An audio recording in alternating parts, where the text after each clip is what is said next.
Chapter 7. Social Classes in Medieval Times. Introduction. Main divisions of the population.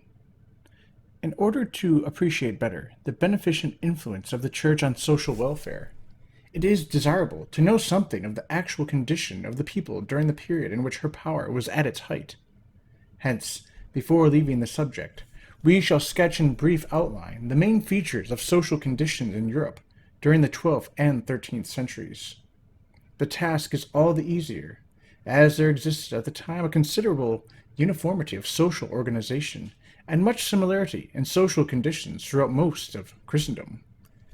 There were three main divisions of the population, namely the feudal nobility, the agricultural class, principally though not entirely serfs or villeins, and the townspeople, who were practically all organized in guilds. Slaves were comparatively few even in the 11th century, and slavery had practically disappeared before the opening of the 13th. The clergy and the religious of both sexes were drawn from all classes of the population. The clergy performed, in addition to their ecclesiastical duties, most of the functions of our present professional classes, although there was a certain number of lay professional men whose social status is not clearly defined. Besides these, there were the Jewish traders and moneylenders, and a considerable number of nondescript type, who do not require special treatment. With the rise of commerce after the 13th century, traders of all kinds, as distinct from those that manufactured the goods they sold, became numerous. But, during the period with which we are here principally concerned, that class was not considerable. Hence, to obtain a general idea of the social conditions in medieval times, we may confine our attention to the three main classes of the population, of each of which we shall now briefly treat. Article 1. The Feudal Nobility. Their general functions.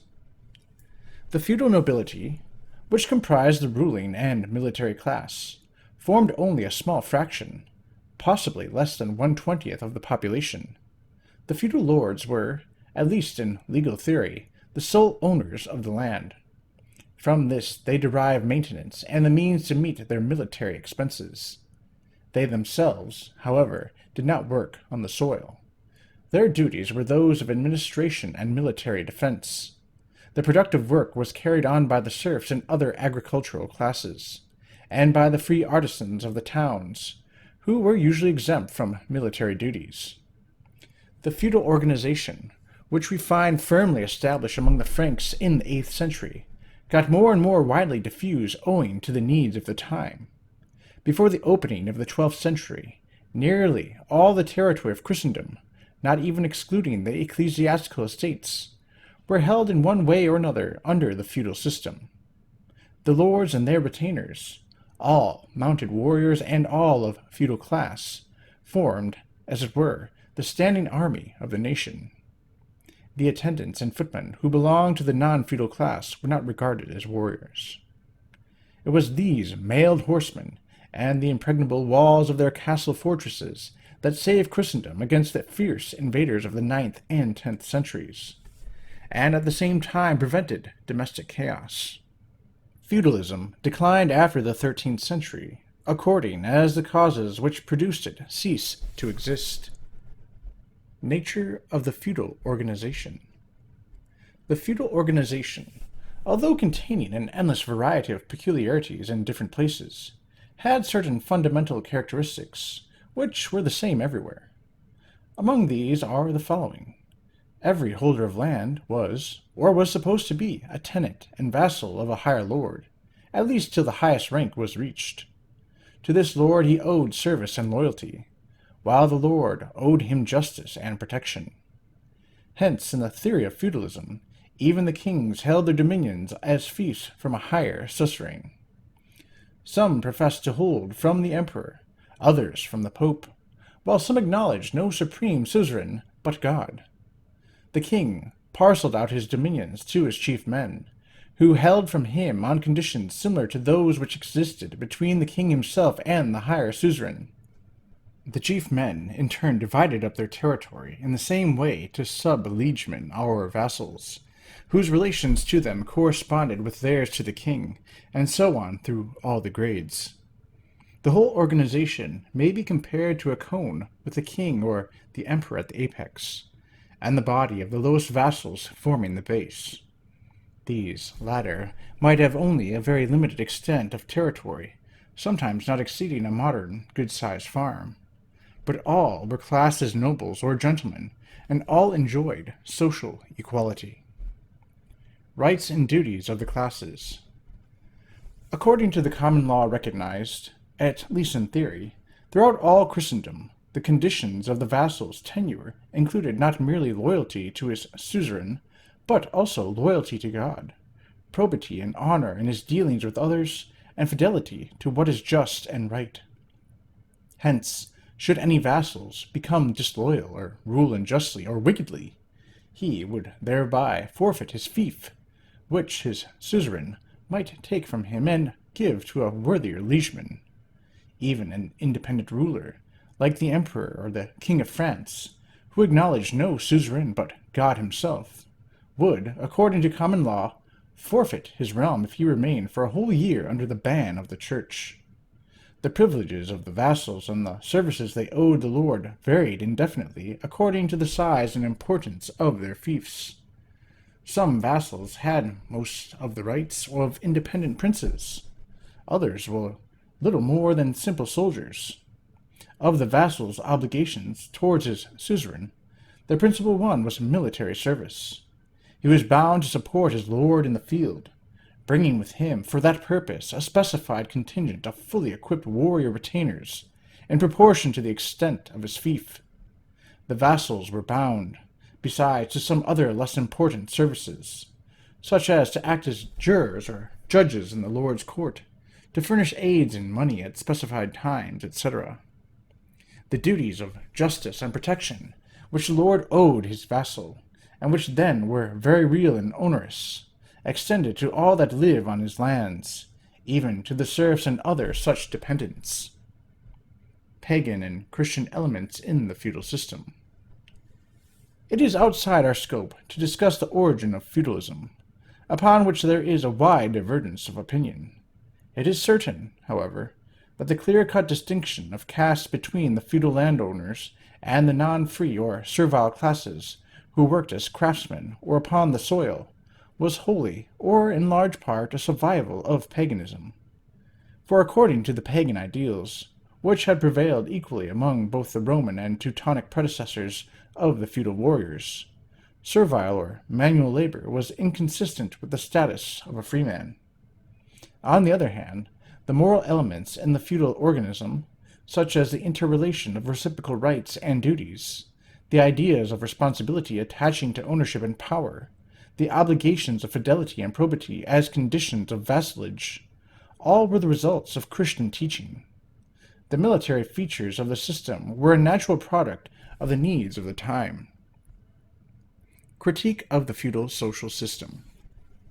In estimating the character of feudal society and the relations of the feudal barons to one another and to their servile dependents, one should bear in mind that even in the 12th century, Europe, as a whole, had only just emerged from a state of barbarism, social development having been arrested by the wars and partial chaos of the 9th and 10th centuries. Customs and principles inherited from Roman imperialism and Teutonic military ideals were not yet extinct. Again, the continual invasions and shocks from without, which retarded for a long time the normal development of the nations into fully organized political units, were frequently a source of much misery and disorder. Still, notwithstanding many defects and limitations, feudal society under Christian influence and the whole social organization that was formed upon it had many advantages, and, taken all in all, probably came nearer, at least in the 13th century, to an ideal state than anything that continental Europe had seen before or has experienced since. Prevalence of the Christian spirit. To begin with, the ruling classes frankly accepted Christian principles. Pride, avarice, and sensuality were of course there, and cruelty and injustice were not unknown. But, on the other hand, wondrous manifestations constantly appear of Christian humility, heroic self-sacrifice, and charity which went far to counteract the results of human passion. Even the men whom ambition and uncontrolled anger betray into acts of cruelty or tyranny are constantly seen to repent and make reparation for the injustice done. The ministers of the Church exerted immense influence, which was a constant check upon the absolutism of the feudal lords. We are familiar with the history of St. Bernard, who, though a simple monk, was in his day probably the most powerful influence in European politics. Gregory VII, by the exercise of his spiritual prerogatives, compelled the submission of Henry IV of Germany, then the most powerful monarch in Europe, although the latter probably had little faith and less sense of conscience. The same is true of the dispute between Innocent III and King John of England, as well as that between Innocent III and Philip the Fair of France. Social justice substantially secured. The ownership of the land and other privileges appertaining to the feudal class carried with them real duties and onerous responsibilities. In fact, these rights and privileges rested essentially on the idea and obligation of service. They were allowed or granted not for the comfort or enjoyment of the person possessing them, but in order to enable him to perform the public services to which he was bound. The duties of vassals and suzerain rested upon definite legal relations which bound both parties equally. To break the feudal bond was dishonor as well as a felony. A great respect for law and justice, as well as a wholesome spirit of true liberty and independence were thus developed. No overlord could venture to act arrogantly or unjustly with his vassal, for the latter stood upon his rights as a free man. In the same way, though to a less extent, the relations between the lord and his serfs were regulated by definite laws founded upon immemorial custom. The heavy expenses attaching to the lord's military duties, which were essential to the safety of the community, could not be met except through the productive labor of the serf. The lord's own life was laborious and simple. Extreme luxury and wealth, such as prevailed among the pre-Christian Roman aristocracy or the plutocracy of modern times, were then unknown. We see this exemplified in the feudal castles, which were manifestly built not for luxury and comfort, but for protection, affording a strong contrast with the palatial manor house of the post-Reformation period. Besides, the barriers between the noble and servile classes were not altogether insuperable. Even a serf could by notable merit rise to the rank of the nobility. Add to this that the highest offices in the church were always open to men of every rank, and the Christian principles of charity, brotherhood, and personal equality were then very living and real forces, securing a large measure of real union among all. Land fairly well distributed. Again, the feudal system secured a tolerably fair distribution of the land and made impossible the concentration of uncultivated ranches in the hands of wealthy owners, which is one of the worst abuses of the modern land system. Every territorial lord had to furnish a number of warriors proportioned to the extent of the lands he held. These he procured by making grants of land within his domain to a sufficient number of vassals. If the fiefs or holdings were too large, the requisite number of warriors could not be supplied. In the same way, it was necessary for each feudal lord to have on his estate a sufficient number of laborers, for a manor was practically self-contained, in which everything the community needed had to be provided. And as the wage system was then unknown, at least for agricultural workers, the lord secured the needed workers by retaining a large body of agricultural laborers who, besides owning and working each his own cottage or farm, did their share in cultivating the domain lands of the lord of the soil. Horrors of war moderated.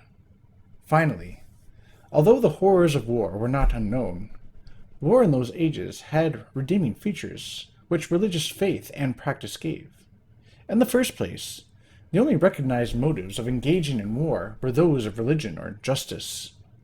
The modern Machiavellian principles of political expediency were still publicly reprobated, and although hypocrisy and ambition did of course exist, the buccaneer type of military adventurer, devoid of religion and conscience, which we meet in the 16th and 17th centuries, was then practically unknown.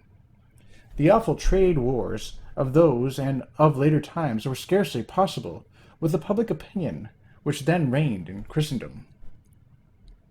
Order of Chivalry.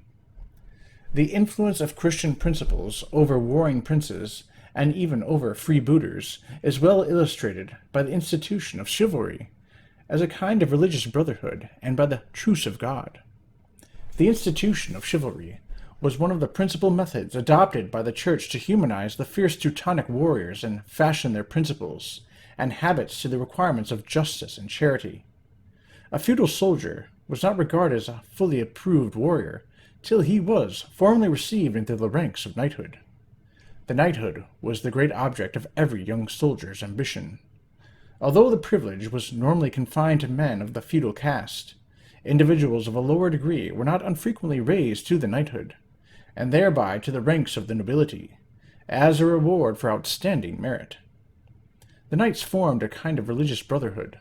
A worthy knight, according to the ideals then taught, must show proof not merely of military prowess, but also of loyalty, Christian courtesy, charity, and kindness to the weak.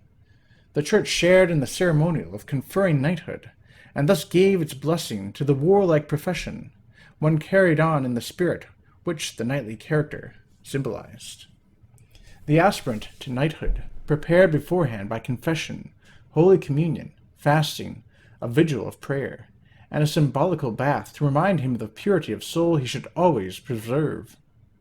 At his installation, he bound himself by vow to use weapons chiefly in defense of religion and for the protection of the weak and defenseless, especially women and orphans. In the ceremonial, he was invested with a white robe to impress on him the need of keeping his conscience pure. The priest presented him with his knightly equipment and weapons one by one, to the accompaniment of liturgical prayers. All this illustrates the tendency of medieval chivalry: Christian courtesy and kindness to all, truthfulness, honor and uprightness in social relations, justice and fair play even in dealing with an enemy, fearless self-sacrifice, were held up as the characteristics of the true Christian knight, battling for right and justice, with the blessing and under the sanction of the Church. The ideal, of course, was not often realized in its fullness, but the fact that multitudes, perhaps the majority, aspired towards it, must have had a profound effect upon the manners and character of the men and women of the time. The Crusades. The nature and ideals of Christian chivalry are perhaps illustrated most strikingly in the history of the Crusades. These wars were inspired by religious zeal, notwithstanding the lamentable incidents by which their history is sometimes disfigured, and the individual cases of selfish ambition or foolish vanity, which are met with all too frequently. It still remains that the true driving force behind the Crusades was the loftiest and purest idealism, love of the Redeemer, and the desire to rescue from the power of the unbeliever. The places which had been consecrated by association with him were the main forces that succeeded more than once in mobilizing, amid the greatest religious enthusiasm, nearly the whole military resources of Europe against the enemies of the Church. Godfrey of Bouillon, Bertrand of Guesclin, Tancred of Normandy, Richard de Coeur de Lion, and St. Louis were all real types, though, of course, types of the best kind.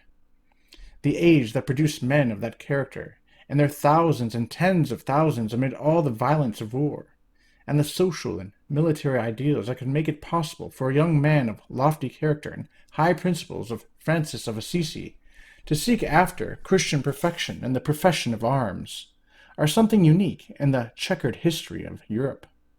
It is from the Christian ideal of the true knight that the warlike profession still borrows whatever luster is attached to it.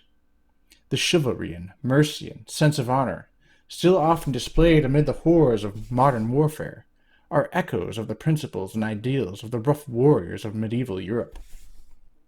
The Truce of God. The truce of God and the obligations of the peace of God illustrate the same theme. The legislation of the peace of God began long before the period of which we are treating.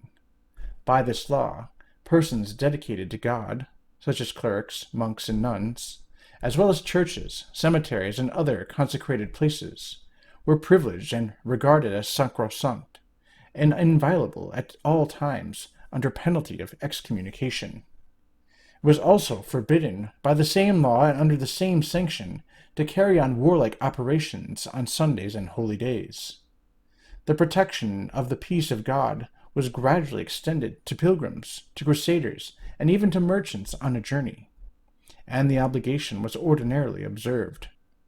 The truce of God took its rise early in the 11th century, amid an epidemic of private wars. It was the remedy put forward by the Church against the lawlessness, violence, and private revenge which the lay authorities were unable to prevent.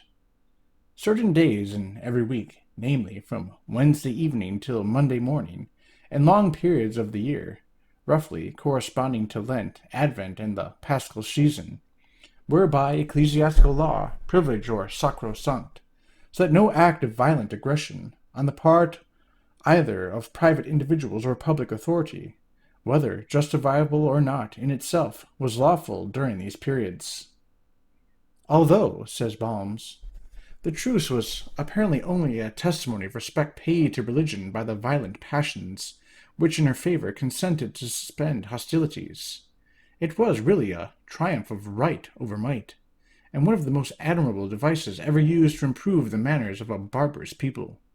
The man who for 4 days of the week, and during long periods of the year, was compelled to suspend the exercise of force, was necessarily led to more gentle manners. He must in the end completely renounce it. The truce of God was universally enforced and substantially observed during the period of the Crusades. Article 2. The agricultural class. Serfdom. Prior to the rise of the towns, the great bulk of the people of medieval Europe, with the exception of a few small nations, such as the Irish and the Basques, were agricultural serfs. As already stated, slavery had almost disappeared before the end of the 10th century, and had given way to serfdom. Serfdom implies a condition intermediary between slavery and freedom, and according to the different customs of various countries, and the varying grades of serfs in the same country, or the same manner, it approached more nearly to one extreme or the other. Its origin. As to the origin of serfdom, all agree that in France, Spain, and to a lesser extent in Britain, it developed from Roman slavery.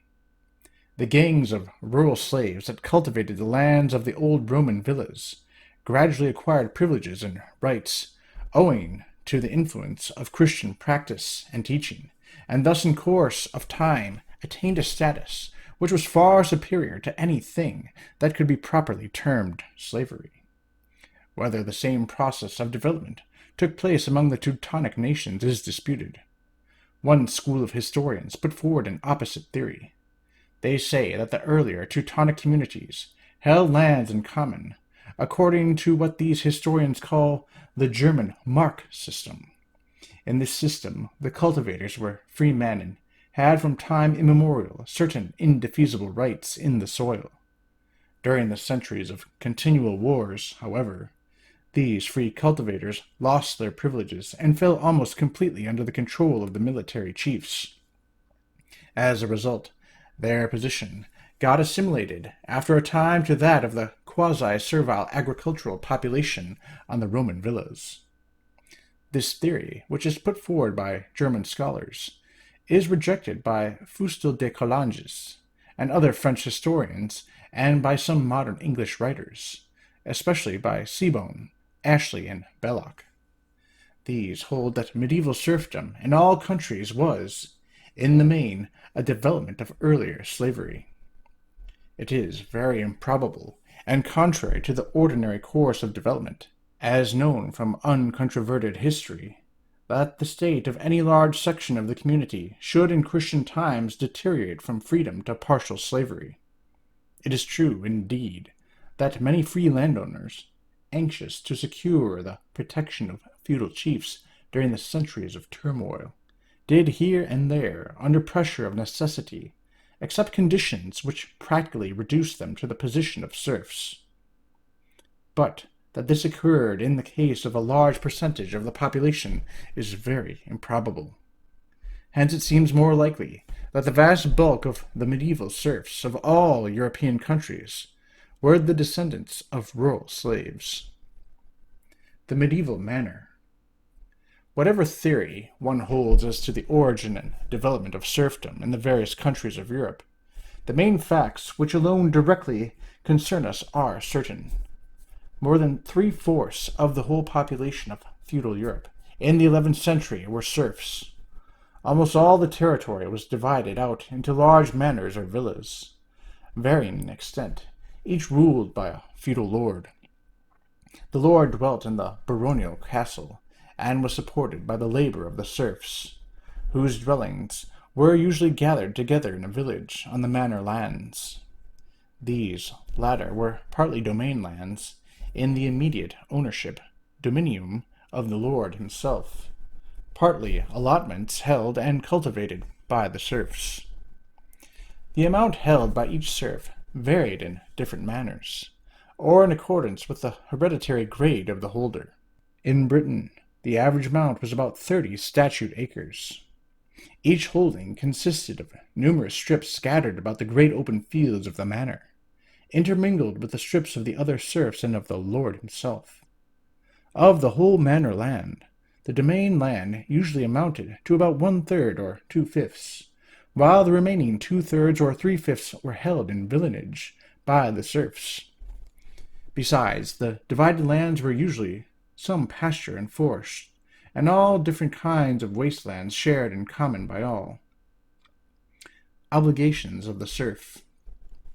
The serf was bound to the soil. He could not, without the lord's consent, migrate from the land he cultivated. Neither could he marry. At least he could not take a wife from outside the manor, without the lord's consent.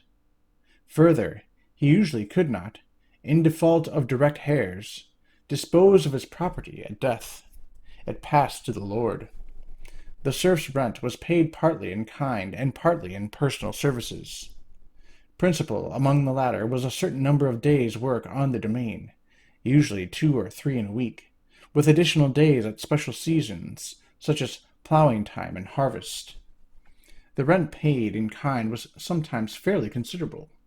Not infrequently it was merely nominal, such as a few eggs at Easter time. All the produce of the domain lands belonged to the lord, though a daily wage in kind was allowed to the serf for his days of service. In many cases, the lord had claims also to what was called the heriot.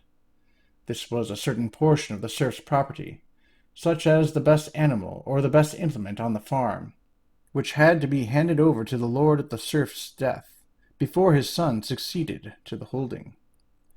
Seeing that the medieval manor was almost wholly self-contained, everything needed being produced on the estate, the serf population included, besides the ordinary agricultural workers, artisans and all the necessary crafts. Each of these had certain specified duties and clearly defined rights, all of which were determined by immemorial custom. His rights and privileges. Hence, even though the serf was in legal theory a slave, his actual position and privileges were far removed from those of slavery. All his essential family rights were secure. Given that the due services were fulfilled, he was his own master, and, within the limitations already implied, he was complete owner of his own farm and of whatever other property he might acquire. The serf of the Middle Ages, writes Hilaire Belloc, of the 11th and 12th centuries of the Crusades and the Norman Conquest, is already nearly a peasant. It is easy and common for the members of the serf class to enter the professions and the church or to go wild, to become men practically free in the growing industries of the towns. The rent or the services due to the lord could not be increased by the latter with the increased value of the holding, even though the enhanced value was in no way due to the serf's labor. Besides all this, the serf's right to the lands he held was indefeasible. He could not be evicted, nor could his land or his working capital be distrained for debt. In addition to his land, he had several very important claims on the communal lands of the manor, such as free grazing rights, forest rights, fishing rights, turbary rights, the use of waterways, of water power, etc. All these rights, and the amount of each serf's and of the lord's own participation in them, were regulated minutely by custom, and could not be altered by the lord. Hence, although in legal fiction the lord was considered the owner of the whole manor and of all the property upon it, his rights were in practice strictly limited, and he was compelled to respect the privileges even of the lowest serf of the manor. The gradual improvement of his status. The serfs on the immense ecclesiastical estates were treated with peculiar liberality in the matter of rights and services. This fact gradually influenced the status of the whole serf population, so that for this reason, and owing to the general tendency of Christian influence in favor of the poorer classes, the position of the serfs continued to improve steadily as long as the Church's influence prevailed. With every passing generation, again, writes Belloc, the ancient servile conception of the laborer's status grows more and more dim, and the courts and the practice of society treat him more and more as a man strictly bound to certain dues and certain periodical labor within his industrial unit, but in all other respects free. As the civilization of the Middle Ages develops, the character of freedom becomes more marked. The French companies, a very interesting type of serf and peasant organization, which was fairly common in parts of Europe, notably in France, during the Middle Ages, and which persevered in some places even to the 18th century, was that of compagnies, compagni. A certain number of serfs, not necessarily of the same kindred, formed a group or corporation, holding and tilling their lands in common. They also held in common much of the movable property on the land, such as the cattle, implements of agriculture, etc. They shared in common the services due to the lord and supported themselves and their families from the common store of produce.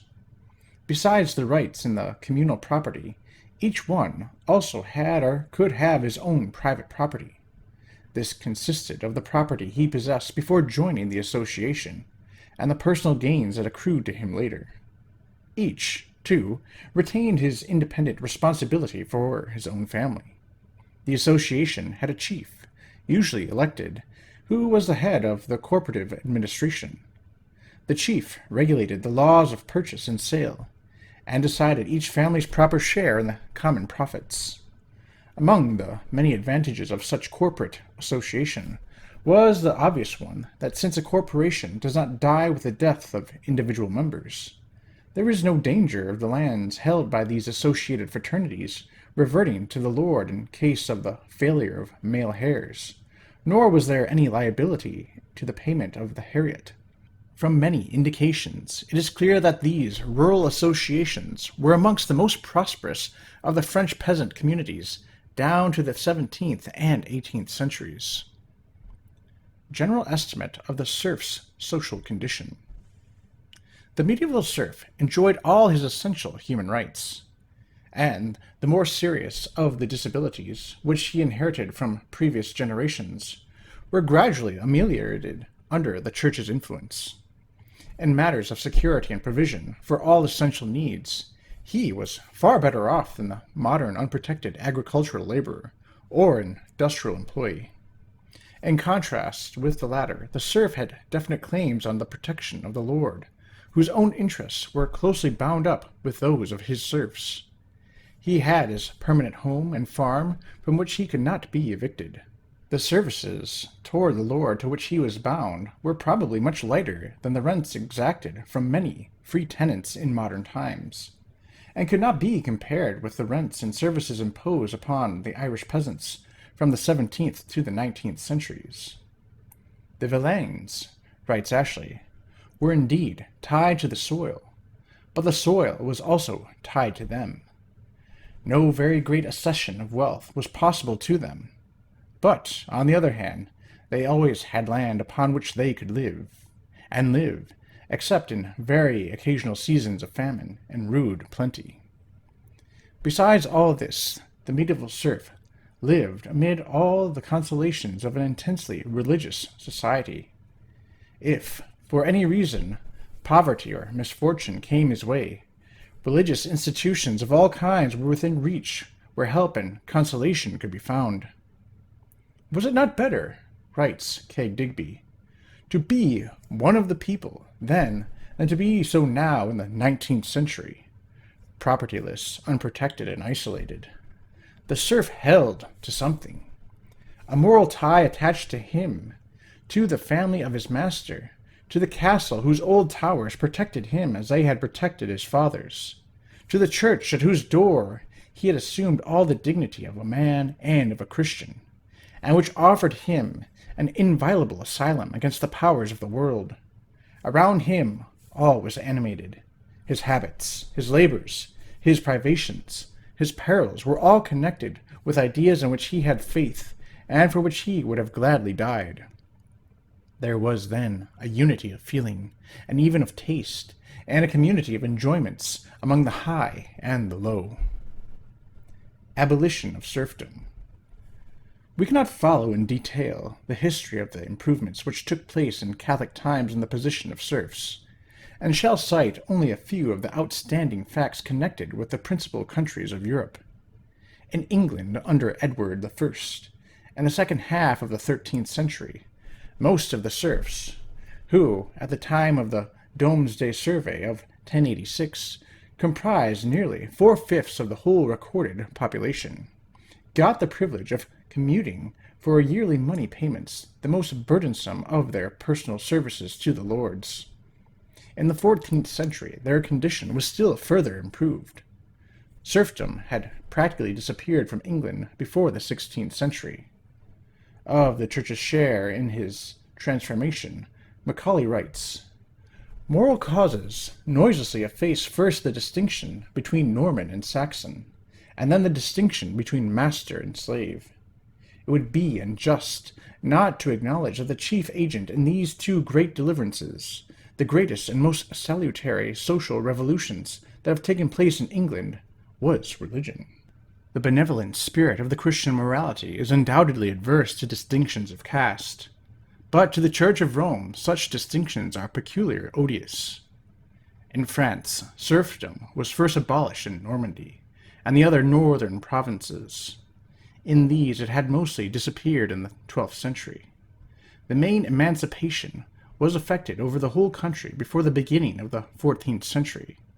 The feudal rents, however, and some other payments to which the peasants were still bound, as well as a certain amount of obligatory labor on the roads, continued on to the period of the Revolution, 1789. In Italy, and the portion of the Spanish peninsula that had been reconquered from the Moors, the process of liberating the serfs, which began in the 10th century, was practically completed before the beginning of the 15th century. In none of these countries was serfdom afterwards re-established. Serfdom under non-Catholic influences. In Germany, on the other hand, as well as in Denmark and Sweden, the movement of enfranchisement, which had commenced somewhat later than in the Latin countries, but was nearing completion before the rise of Protestantism, was checked in the 16th century, so that in the end of the century the position of the serfs was worse than before. This deterioration was the result of the peasants' revolt and of the new spirit introduced by Protestantism. Serfdom was not finally abolished in Baden until 1783, nor in Prussia till 1809. It lingered on in Saxony and some other parts of Protestant Germany till 1832 or later, and in Denmark till 1804. Serfdom continued longest of all in Russia. There the small farmers and other free peasants got gradually identified from the slaves, and all formed one class of serfs. From these the Tsar, Boris Godolph, who lived from 1598 to 1605, took away the right of migration. The position of the serfs once tied to the soil got gradually worse. They lost the right even of permanent homes, and the power of the owner to sell them apart from the land became recognized late in the 17th century. A peasant revolt was suppressed, and it was not till after the Crimean War, 1856, that a real movement of emancipation began, which ended in the final abolition of serfdom in 1861. Conclusion. The history of slavery and serfdom, and the gradual process of emancipation, which took place under Christian guidance, point unmistakably to the conclusion that the influence of the Catholic Church in every country tends strongly toward the freedom and well-being of the weaker members of the community. When that influence is withdrawn, the general trend of development inclines in the opposite direction. Article 3. The Industrial Workers. Origin and development of the medieval cities. Most of the old Roman towns suffered eclipse or were totally destroyed during the barbarian invasions. Hence, between the 5th and 10th centuries, there was comparatively little town life in Europe. The early history of the great medieval towns, most of which rose into prominence after the 11th century, is involved in obscurity. Some, especially in Italy and Germany, could trace their history back to the times of the early Roman Empire. Most, however, date only from the medieval epoch. Of these, many owed their origin to the monasteries, which gradually became centers of population, or to the great Christian shrines, which attracted ever-increasing crowds of pilgrims. Some resulted from the coalescence of several villages in a populous district. Others, again, developed from the forts erected by the military chiefs, round which families originally gathered for protection and safety. Not a few, especially in Italy and northern Europe, grew up in the 10th and 11th centuries as centers of oversea trade, as did the Irish cities of Galway, Dublin, and Limerick 4 centuries later. For a long time, agriculture must have been the main occupation of the inhabitants of the towns, who were still mostly in the position of serfs, under the neighboring feudal chiefs. Agricultural produce was the principal or the only commodity of local trade. For this purpose, markets were established under the protection of the lord. As time went on, foreign traders began to bring their wares to these markets to be exchanged with the people of the neighborhood for local produce. Heavy tolls were exacted by the feudal lords in return for their protection, and in virtue of their claims as lords of the soil. As the towns and villages grew in size and importance, and the inhabitants became better organized, they found the interference of the feudal lords burdensome, and a movement for emancipation arose. In the 12th century, this movement began to spread throughout all the countries of Europe. In some places, the burghers openly revolted against the authority of the feudal rulers. As a result, charters of liberty were granted, sometimes by the lord of the soil, sometimes by the king or emperor. The charter, which was a kind of written contract between the lord or prince, on the one hand, and the commune or town merchants' organization on the other, served as a kind of legal certificate of the birth of the town, more or less defining its independent constitution. The charters usually comprehended all dwelling within the precincts of the town, so that if a serf had for any reason lived in the town for a specified time, usually about a year, he became, by that fact, freed from the lord's control. Origin of the guilds. The history of the social conditions of the townspeople centers around the associations or guilds in which they were organized. Even earlier than the period with which we are dealing, and long before the issue of town charters, there existed in the villages what were called peace associations or frith guilds. The object of these associations was to maintain the public peace and to safeguard the person, property, and reputation of the members. For in those days the power of the governing authority, whether baron, tribal chief, or king, was usually quite insufficient for these purposes. The religious element, however, had also a very prominent place among the activities of the frith guilds.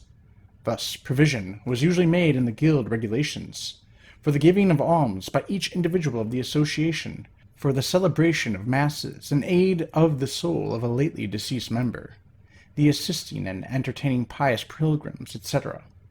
These characteristics reappear in the great merchant and craft guilds that arose in the 12th century, with which we are principally concerned here. With the rise of the great merchant guilds, the history of urban life in the Middle Ages really begins. As to the origin of these great free associations, historians are not in agreement. Some historians regard them as developments of the frith guilds. Others trace them back to the trade unions of ancient Rome, collegia officicum. Others, again, derive them from the East. Many writers, however, with perhaps more probability, seek no other explanation of their origin than Christian influence and teaching as applied to the circumstances of medieval society. These hold as at least very probable that the whole guild organization developed from the religious confraternities, which were directly organized by the Church. Whatever theory one may adopt as to the origin of the medieval guilds, there can be no doubt that it was the Church that impressed upon them those marvelous Christian characteristics which essentially distinguished them from every similar organization known to history. Their essentially Christian and democratic character. The Livre des Métiers of Etienne Bolet, Provost of Paris, in the reign of St. Louis of France, who died 1245, and the numerous records of English and German medieval town life, including the charters of several guilds, reveal to us the structure and character of the guild organization. Of that organization, an outstanding characteristic was the spirit of true Christian democracy that permeated it through and through. Here we find the highest conception of the dignity of labor, and the nearest approach thereto made to real democratic control of industry. From these guilds developed the whole municipal organization of the medieval towns. Some of these towns, such as the great cities of northern Italy, grew into independent republics, while others, as in Flanders and northern Germany, became free cities with practical independence. Furthermore, in most European countries, it was through the municipal communes, which developed from the guilds, that the people were first represented in the national government. The merchant guilds. The medieval guilds were of two types, vis-a-vis the merchant guild, or the guild merchant, as it was sometimes called, and the craft guild. The merchant guild belonged to the earlier period and attained its highest development in England in the 12th century. It was a union of the original townspeople, more or less, emancipated from the control of the feudal lord and owning some property within the town area. It was by means of those unions that the burghers, in the earlier stages of town development, wrested their full emancipation from the feudal lords, and then organized themselves for urban government and administration. The merchant guild was, in its original conception, a labor union, for in those days every merchant was a craftsman who manufactured his own wares and sold directly to the consumer. In the guild, all the town craftsmen, including, at first practically all the inhabitants, were banded together for the common good. The principal objects of their union were to safeguard their privileges, to secure that no stranger should interfere with local trade, nor any individual among themselves monopolize more than his fair share. Mutual assistance in almost all the details of life entered into the objects of the guild. Above all, it was confessedly organized upon a religious basis, and religious principles dominated all its activities. The craft guilds. As the towns grew, and trade and commerce increased, the merchant guilds tended to degenerate into close oligarchies of comparatively wealthy traders, jealous of their privileges and desirous to exclude others from them. This led to the formation by the poorer traders of the craft guilds, which began before the end of the 12th century. The members of each craft or trade organized themselves into separate associations, more or less on the model of the original merchant guilds, but each association being confined to persons engaged in the same craft. For some time both types existed side by side, but by the 14th century the merchant guilds had disappeared or had become identified with the central municipal government of the town. In the 14th century, the craft guilds were at the height of their power in all the countries of Europe. it is in them that the medieval spirit of Christian association is best exemplified. The first craft guild to be formed in a town was usually a guild of weavers. It was these weaver guilds that led the way in the contests of poor traders with the older merchant guilds. Soon we find guilds of butchers, of bakers, of tailors, of leather dressers, of dyers, of spurriers, of helmet makers, etc. A town might have 50 or more different guilds. Just as the original merchant guild included, or was meant to include, all the traders of the town, so each craft guild aimed at gathering into itself all persons engaged in any way in the particular craft. Their relation to the municipal authority. For the foundation of a guild, a charter had to be obtained from the sovereign or the municipal authorities of the town. This charter of foundation usually conferred such extensive powers on the guild that the latter might be almost described as a kind of petty republic, subordinate indeed to the municipal government, but possessing very extensive control over its own members and over all matters pertaining to the trade or business of the guild. Each guild was in fact a kind of industrial fief organized on a democratic and religious basis, holding from the central municipal authority, which itself may be regarded, or in reality was, a fief of the sovereign. Hence, by a natural process, the municipal government itself was to a large extent in the hands of the guild authorities, or rather was a kind of imperial union made up of the different guilds as petty subordinate states. It was the guilds that in practice selected the municipal officials, furnished the town police, and carried on the whole municipal administration. Their wealth and independence. The guilds were usually wealthy and powerful corporations. As a rule, each guild had its own hall, its own hospital, its own chapel, its special emblems, its particular banner, its distinctive uniform. In the magnificent civic displays in which that age delighted, the guilds took a leading part and spared no expense. The principal sources of their revenues were a.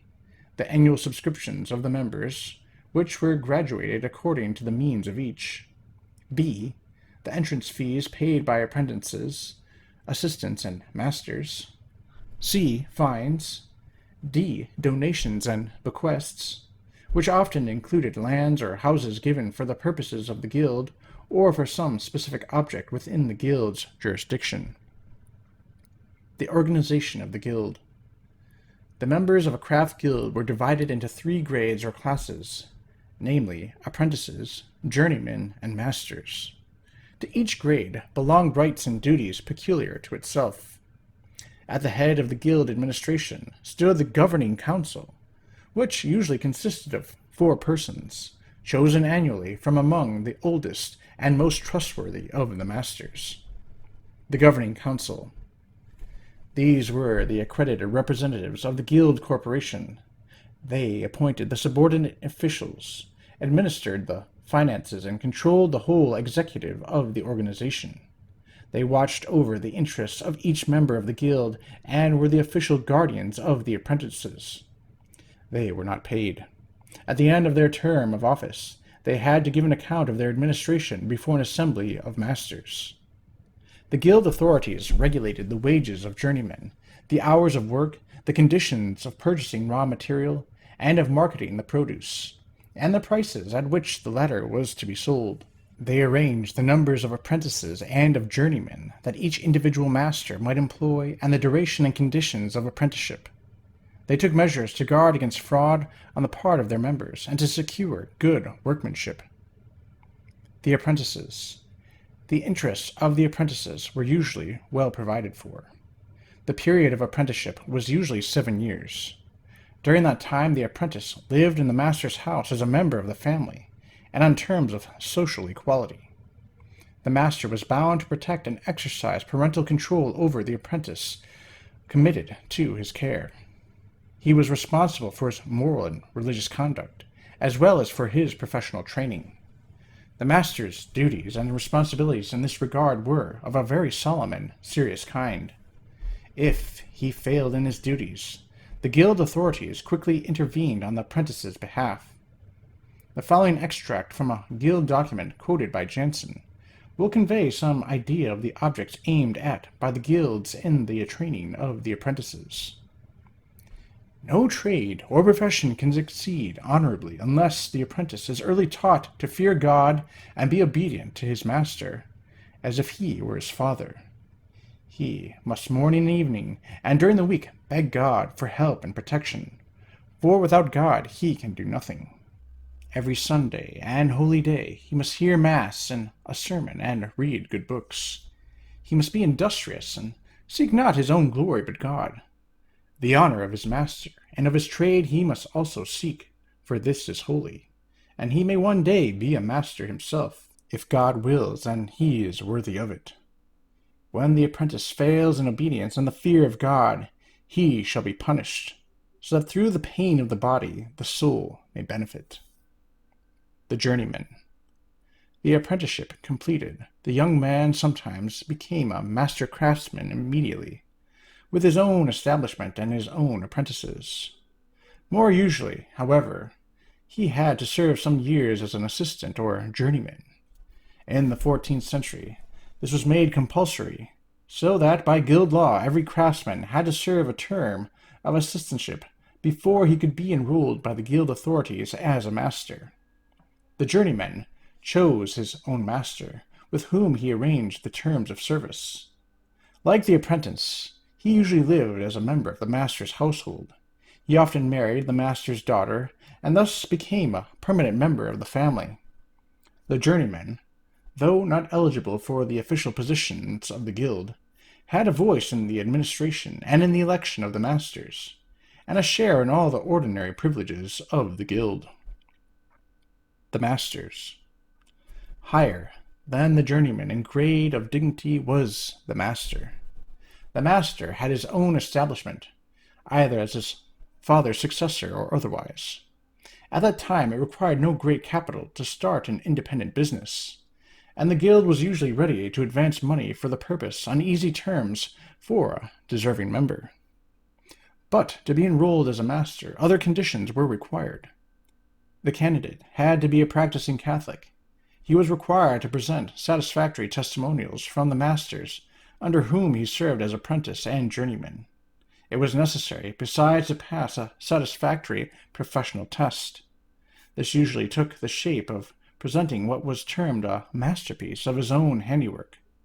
Lastly, he had to pay a fee, and in the presence of the council, to take an oath promising fidelity to all the obligations of the association.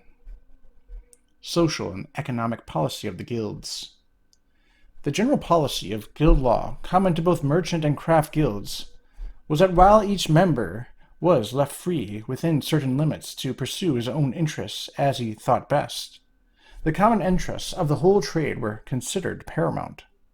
Hence, every member was bound to submit, in the interests of the common good, to certain general regulations which limited his freedom. He was also bound to come to the assistance of his fellow members when required.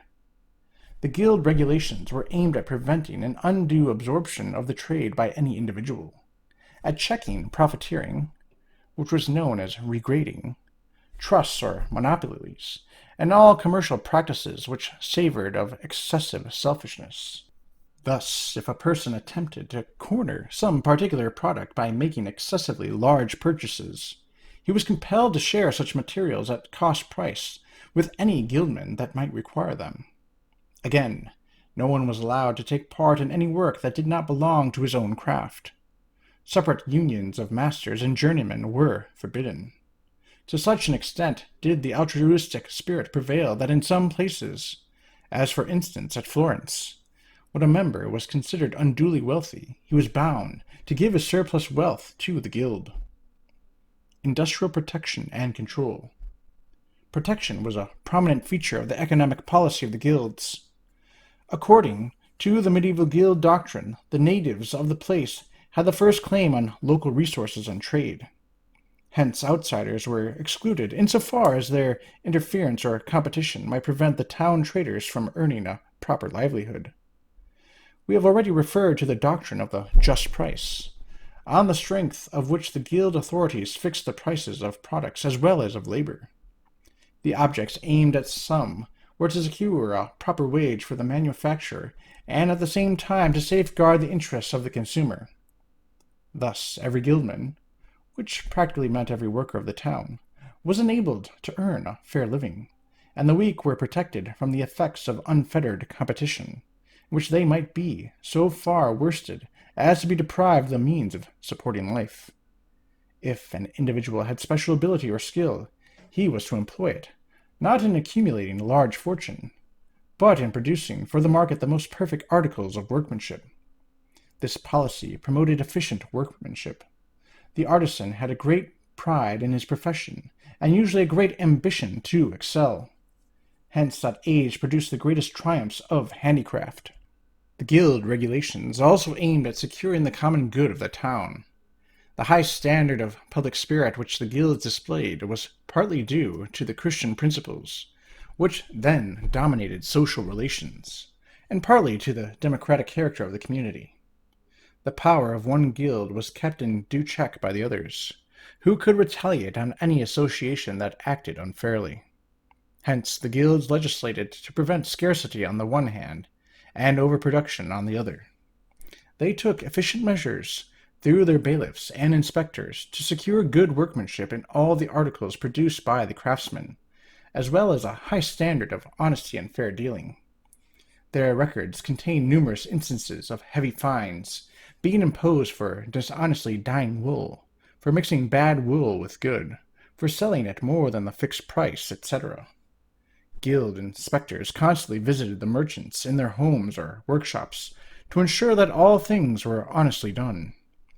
Members were sometimes expelled from the guild for repeated violations of honesty. The pervading spirit of charity. The greatest spirit of solidarity and mutual help animated the whole guild organization. Thus money was advanced on easy terms to members who needed it. Those suffering from sickness, old age, accidents, etc., were liberally provided for. Even a guildman who might get into trouble with the municipal or state authorities had a right to the protection of the guild. If, after investigation by the council, his case was considered a deserving one, he was defended in the courts at the common expense. Sick members were visited, and wine and food were sent from the public banquets to those whom illness or weakness prevented from attending. The dead, if the family was poor, were buried at the expense of their guild, with all the honors befitting their position, and their daughters dowered for marriage or the convent. The religious characteristic of the guilds. Another peculiarly Christian characteristic of these guilds was their practical recognition of the intimate connection of religion with commercial relations and with all the activities of life. Although the primary object of the associations was economic, the guilds made every effort to secure good conduct and fidelity to religious duties on the part of the members. Individuals were punished or sometimes expelled from the guilds for immoral or irreligious conduct. Every guild was under the protection of a patron saint, or was especially dedicated to the Holy Trinity, or to the Blessed Mother of God under one of her titles.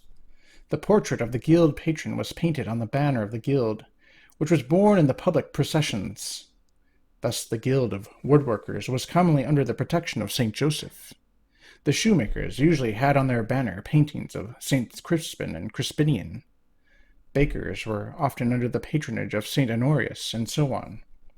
The association of the heavenly patron with the trade that belonged to the guild intensified the craftsmen's pride in their work, and the men's esteem for the nobility of manual labor. The church feast of the patron was always the occasion of the great annual banquet of the guild. Many guilds had their own special chapels, and we commonly find provision made in the guild statutes for the support of a chaplain and sometimes of several chaplains. Some of the most beautiful of the medieval churches belonged to or were built by the guilds. Provision was also regularly made for the celebration of masses for the intentions of the guild, and for the offering of candles at holy shrines.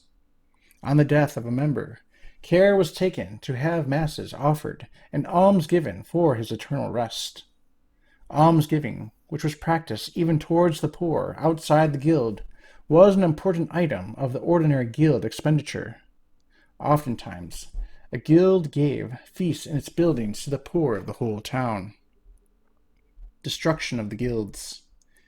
In the 15th century, owing to the spread of a spirit of the Renaissance, more or less unchristian, the guilds began to lose their religious character and to decline in utility and influence. After the Protestant revolt of the 16th century, they gradually developed into exclusive corporations of wealthy traders.